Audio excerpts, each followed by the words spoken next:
मित्रों, नमो नमः। सपना क्लासेस में आप सभी का स्वागत है। आज हम आप सभी के लिए छंद प्रकरण का दूसरा वीडियो लेकर आए हैं। इसके पहले वीडियो में हमने महर्षि पिंगल का अध्ययन किया है और आज हम छंद के परिचय का अध्ययन करेंगे। वास्तव में छंद प्रकरण हम सभी के लिए बहुत महत्वपूर्ण विषय है, जो विभिन्न प्रतियोगी परीक्षाओं के लिए उपयोगी सिद्ध हो सकता है। बस आप सभी इस वीडियो में बताए गए महत्वपूर्ण बातों को ध्यान से सुने एवं अध्ययन करते समय उसका अभ्यास करते रहें। चलिए अब हम छंद के परिचय का अध्ययन करते हैं। छंद की गणना वेद के 6 अंगों में होती है। इसे वेद का चरण बताया गया है। छंदः पादौ तु वेदस्य, अर्थात छंद वेद रूपी पुरुष के पैर हैं। जैसे चरण विहीन व्यक्ति चल फिर नहीं सकता, उसी प्रकार छंद के बिना वेद अथवा कोई भी काव्य ग्रंथ गतिशील नहीं हो पाता है। वेद के 6 अंग इस प्रकार हैं: शिक्षा, व्याकरण, छंद, निरुक्त, ज्योतिष और कल्प। इनमें छंद सबसे प्रधान माना गया है। महर्षि पाणिनि की पाणिनीय शिक्षा में वेद के 6 अंगों को बहुत सुंदर ढंग से कुछ इस प्रकार श्लोकबद्ध किया गया है। जैसे छंदः पादौ तु वेदस्य, हस्तौ कल्पोऽथ पठ्यते, ज्योतिषामयनं चक्षुः निरुक्तं श्रोत्रमुच्यते, शिक्षा घ्राणं तु वेदस्य, मुखं व्याकरणं स्मृतं, तस्मात् सांगं धीत्यैव ब्रह्मलोके महीयते।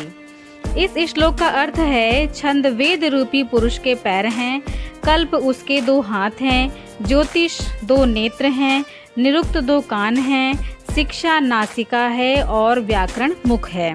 अतः अंगों सहित वेद का अध्ययन करके ही मनुष्य ब्रह्मलोक में महिमा को प्राप्त होता है।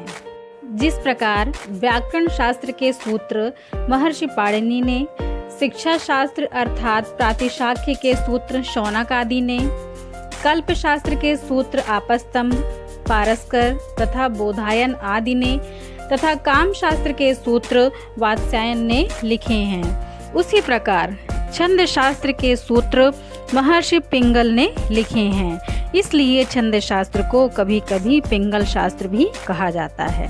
छंद शब्द मूल रूप से छंदस अथवा छंदः है। इसके शाब्दिक 2 अर्थ हैं। पहला आच्छादित कर देने वाला, दूसरा आनंद देने वाला। छंद शब्द चद धातु से बना है, जिसका अर्थ है आह्लादित करना या खुश करना। चूंकि वेद मंत्रों की रचना छंदों में हुई है, अतएव इसी अभिप्राय को लेकर छंद शब्द की व्याख्या कुछ इस प्रकार की गई है: छादयन्ति ह व एनम पापात् कर्मणः, अर्थात पाप कर्म से जो इसको अर्थात मंत्र को निवारित करते हैं, वे छंद कहे जाते हैं। वेदों में ऐसा कहा गया है कि पूर्व काल में आदित्य आदि देवताओं ने मृत्यु के भय से भयभीत होकर गायत्री आदि मंत्रों के द्वारा अपने अपने शरीर को ढक रखा था। उसी समय से इन्हीं मंत्रों को छंद कहा जाने लगा। निरुक्त के दैवत कांड में भी लिखा गया है, छंदांसी छादनात्, अर्थात आच्छादन अथवा नियमन के ही कारण छंद को छंद कहते हैं। बात से एक प्रश्न उठता है कि यह आच्छादन किसका होता है, तो इसका उत्तर है भाव या रस का, अर्थात कविता के चारों चरण काव्य रस की सीमा रेखा होते हैं। छंद शब्द का तात्पर्य जानने के बाद छंद क्या है इसको समझते हैं। काव्यबंध 2 प्रकार का होता है।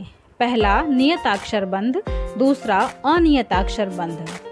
अब हम नियताक्षर बंध को समझते हैं। ऐसा बंध या ऐसी रचना जिसमें अक्षर नियत हो, अर्थात सुनिश्चित हो। नियताक्षर बंध को पद्य बंध भी कहते हैं, जिसमें अक्षरों को एक निश्चित क्रम अर्थात स्थान तथा संख्या में व्यवस्थित करने से रचना में संगीतात्मकता, लयवाहिता और सहज प्रवाह आदि काव्यात्मक विशेषताएं स्वतः उत्पन्न हो जाती हैं। और अनियताक्षर बंध, इसमें ये विशेषताएं उत्पन्न नहीं हो पाती हैं। अब हम जानेंगे कि छंद शास्त्र का उद्भव एवं विकास कैसे हुआ। सबसे पहले छंद भगवान शंकर से देवराज इंद्र को, इंद्र से दुष्यवन को, दुष्यवन से बृहस्पति को, बृहस्पति से मांडव्य को, मांडव्य से सैतव को, सैतव से यास्क को, यास्क से पिंगल को प्राप्त हुआ। इस प्रकार महर्षि पिंगल सुव्यवस्थित छंद शास्त्र के प्रथम आचार्य सिद्ध होते हैं। पिंगल सूत्रों की यद्यपि अनेक टीकाएं की गईं, परंतु सर्वाधिक लोकप्रियता हलायुध भट्ट प्रणीत मृत संजीवनी टीका को ही मिली है। प्राचीन काल में अर्थात कालांतर में इसी परंपरा में अनेक ग्रंथों की रचना हुई, जैसे कालिदास ने श्रुतबोध, गंगादास ने छंदोमंजरी, क्षेमेंद्र ने सुवृत्त तिलक, दामोदर मिश्र ने वाणीभूषण, श्री कृष्ण भट्ट ने वृत्त मुक्तावली, भट्ट चंद्रशेखर ने वृत्त मौक्तिक, वेंकटेश ने वृत्त रत्नावली नामक छंद शास्त्रीय ग्रंथ लिखे हैं। मित्रों, अब हम जानेंगे बहुउपयोगी एवं रुचिकर छंद रचना विधि। संस्कृत में छंद रचना की एक निश्चित विधि है जो कि अत्यंत रोचक तथा वैज्ञानिक है। इस विधि को समझने के लिए कुछ प्रारंभिक बातें जान लेनी आवश्यक हैं। पद्य बंध में शब्दों का एक निश्चित क्रम तथा संख्या होती है, तो फिर छंद रचना कैसे की जाए, इसको एक उदाहरण से समझते हैं। जैसे 100 रुपए खर्च करने के लिए हमने अपनी सुविधा के अनुसार कुछ सिक्के गढ़ लिए हैं, जैसे 10 रुपए का नोट, 5 रुपए का नोट, 2 तथा 1 रुपए का नोट इत्यादि। ठीक उसी प्रकार अनंत शब्दों को व्यय करने के लिए छंद शास्त्र में 3 अक्षर के कुछ गण बना लिए गए हैं। इन्हीं गणों के माध्यम से पद्य रचना की जाती है। प्रश्न है कि गण 3 ही अक्षरों का क्यों, 2 या 4 अक्षरों का क्यों नहीं? इसके समाधान के लिए वैयाकरणों ने उच्चारण मात्रा को ध्यान में रखकर 3 प्रकार के स्वर बताए हैं। पहला ह्रस्व स्वर। ह्रस्व स्वर में केवल एक मात्रा का बोध होता है। दूसरा दीर्घ स्वर। दीर्घ स्वर में केवल 2 मात्राओं का बोध होता है। तीसरा प्लुत। प्लुत में 3 या 3 से अधिक मात्रा का बोध होता है, परंतु छंद शास्त्र में प्लुत का अंतर्भाव दीर्घ में ही कर दिया गया है। इस प्रकार छंद शास्त्र केवल 2 प्रकार के स्वरों को मान्यता देता है। पहला ह्रस्व स्वर, दूसरा दीर्घ स्वर। ह्रस्व स्वर का अन्य नाम लघु है। इसका सांकेतिक रूप खड़ी पाई जैसा होता है। और दूसरा दीर्घ का अन्य नाम गुरु है। इसका सांकेतिक रूप अंग्रेजी के एस अक्षर जैसा होता है। इसके बाद अब हम गणों का स्वरूप क्या है इसे जानते हैं। गणों का स्वरूप जानने के लिए गण में 3 ही अक्षर होना चाहिए, यह निश्चित हो गया है। गण में विद्यमान 3 अक्षर स्थान की दृष्टि से क्रमशः आदि, मध्य तथा अंत में होते हैं। अब इन्हीं स्थानों में लघु और गुरु को बारी बारी से व्यवस्थित करने के लिए एक सूत्र का निर्माण किया गया है। इस सूत्र को बहुत ध्यान से समझिएगा। सूत्र है यमाता राजभान सलगम। इनमें 8 गणों के सांकेतिक नाम तथा उनके रूप भी दिए गए हैं। इसमें प्रत्येक अक्षर गण का बोधक है। प्रत्येक अक्षर के साथ उसके आगे वाले 2 अक्षर जोड़ देने से उस गण का स्वरूप स्पष्ट हो जाता है। जैसे या अक्षर से यगण बनता है। या अक्षर में या के आगे 2 अक्षर मा और ता को जोड़ देने से यमाता शब्द बन जाता है। इस शब्द से यगण का स्वरूप एवं मात्राएं स्पष्ट हो जाती हैं। दोस्तों, इसी प्रकार प्रत्येक गण बनाए जाते हैं। माँ अक्षर से मगड़ बनता है। माँ अक्षर में म के आगे 2 अक्षर ता और रा जोड़ देने से मातारा शब्द बन जाता है। इस शब्द से मगड़ का स्वरूप एवं मात्राएं स्पष्ट हो जाती हैं। ता अक्षर से तगड़ बनता है। ता अक्षर में ता के आगे 2 अक्षर रा और ज अक्षर जोड़ देने से ताराज शब्द बन जाता है। इस शब्द से तगड़ का स्वरूप एवं मात्राएं स्पष्ट हो जाती हैं। रा अक्षर से रगड़ बनता है। रा अक्षर में रा के आगे 2 अक्षर जा और भा जोड़ देने से राजभा शब्द बन जाता है। इस शब्द से रगड़ का स्वरूप एवं मात्राएं स्पष्ट हो जाती हैं।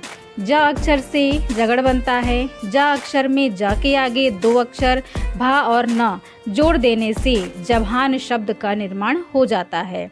इस शब्द से जगड़ का स्वरूप एवं मात्राएं स्पष्ट हो जाती हैं। भा अक्षर से भगड़ बनता है। भा अक्षर में भा के आगे 2 अक्षर न और स जोड़ देने से भानस शब्द बन जाता है। इस शब्द से भगड़ का स्वरूप एवं मात्राएं स्पष्ट हो जाती हैं। ना अक्षर से नगड़ बनता है। ना अक्षर में ना के आगे 2 अक्षर स और ला जोड़ देने से नसल शब्द बन जाता है। इस शब्द से नगड़ का स्वरूप एवं मात्राएं स्पष्ट हो जाती हैं। सा अक्षर से सगड़ बनता है। सा अक्षर में सा के आगे 2 अक्षर ला और गम जोड़ देने से सलगम शब्द बन जाता है। इस शब्द से सगड़ का स्वरूप एवं मात्राएं स्पष्ट हो जाती हैं। ला अक्षर लघु का बोधक है और अंतिम अक्षर गम गुरु का बोधक है।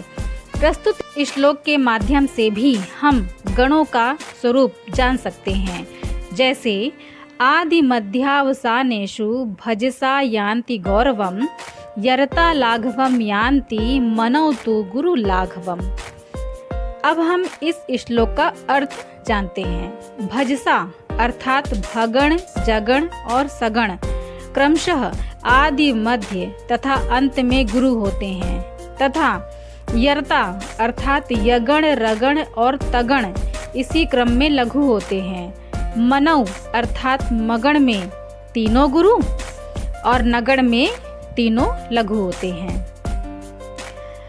आप सभी ने गणों का स्वरूप भली भांति जान लिया होगा। इसके बाद गुरु वर्ण कौन होता है, अर्थात गुरु वर्ण वाले और कौन कौन से वर्ण होते हैं, इसका अध्ययन करते हैं। छंद शास्त्र कुछ और परिस्थितियों में वर्णों की गुरुता स्वीकार करता है। इसके लिए इस श्लोक के माध्यम से बहुत ही सुंदर ढंग से प्रस्तुत किया गया है। सानुस्वारो विसर्गान्तो दीर्घो युक्त परश्च यः वा पादान्ते त्वसौ वक्रो ज्ञेयो अन्यो मात्रिको लघुः। सानुस्वार अर्थात अनुस्वार जिस वर्ण में हो वह गुरु वर्ण कहलाएगा, जैसे अम, कम आदि वर्ण। विसर्गांत अर्थात जिस वर्ण के अंत में विसर्ग लगा हो वह गुरु वर्ण कहलाएगा, जैसे अह, कह आदि वर्ण। दीर्घ अर्थात द्विमात्रिक या प्लुत वर्ण वाले अक्षर गुरु वर्ण कहलाएंगे, जैसे आ, का, कृष्ण। युक्त पर अर्थात संयुक्त वर्ण के पहले लिखा वर्ण गुरु वर्ण कहलाएगा, जैसे विष्णु शब्द में श्णु संयुक्त वर्ण है, इसलिए श्णु के पहले लिखा हुआ वी वर्ण गुरु होगा। वा पादांते अर्थात चरण के अंत में स्थित वर्ण विकल्प से लघु अथवा गुरु वर्ण होता है। छंद का वर्गीकरण देखते हैं। वस्तुतः छंद 2 प्रकार का होता है, मात्रिक छंद, वर्णिक छंद। छंद को वृत्त भी कहा जाता है। मात्रिक छंद उसे कहते हैं जो मात्रा गणों के सहारे लिखा जाता है, जैसे आर्या एवं उद्गाथा छंद। वर्णिक छंद उसे कहते हैं जो वर्णों के गणों के आधार पर गणना किया जाता है, जैसे अनुष्टुप, इंद्र वज्रा छंद इत्यादि। वर्णिक छंद के प्रकार। वर्णिक छंद 3 प्रकार का होता है, संवृत, अर्ध संवृत और विसंवृत। संवृत अर्थात जिसके चारों चरण एक जैसे हों अर्थात समान लक्षण वाले हों। अर्ध संवृत अर्थात जिसके प्रथम एवं तृतीय चरण एक जैसे हों तथा द्वितीय एवं चतुर्थ चरण एक जैसे हों। विषमवृत अर्थात जिसके चारों चरण परस्पर भिन्न हों। उपयोगी होने के कारण संवृत्तों का ही प्रयोग प्रायः कवियों ने अधिक किया है। अब हम यति क्या है इसे देखते हैं। छंद में यति का बड़ा महत्व है। पद्य का पाठ या उच्चारण करते समय स्वभावतः जहाँ सांस क्षण भर के लिए रुकती है अथवा जो बिंदु जिह्वा का मनोवांछित विश्राम स्थल बनता है उसे यति कहते हैं। औपचारिक रूप से यति का अर्थ है विश्राम स्थान। इसी को विच्छेद, विराम अथवा विश्राम भी कहते हैं। मुझे उम्मीद है कि ये वीडियो आपको पसंद आया होगा, क्योंकि इस वीडियो में छंद परिचय से संबंधित बहुत महत्वपूर्ण बिंदुओं पर चर्चा की गई है, जो सबके लिए बहुत उपयोगी एवं महत्वपूर्ण है। आप कमेंट करके बताइए कि ये बिंदु आपको कैसे लगे। अगले वीडियो में विभिन्न छंदों की चर्चा की जाएगी। अगर वास्तव में ये वीडियो आपको पसंद आया हो तो प्लीज़ इसे लाइक, सब्सक्राइब और शेयर करना बिल्कुल ना भूलें। कृपया सब्सक्राइब करने के बाद नोटिफिकेशन बेल को भी ऑन कर दें, जिससे आपको अगला वीडियो सबसे पहले मिल सके। वीडियो अंत तक देखने के लिए आप सभी को बहुत बहुत धन्यवाद।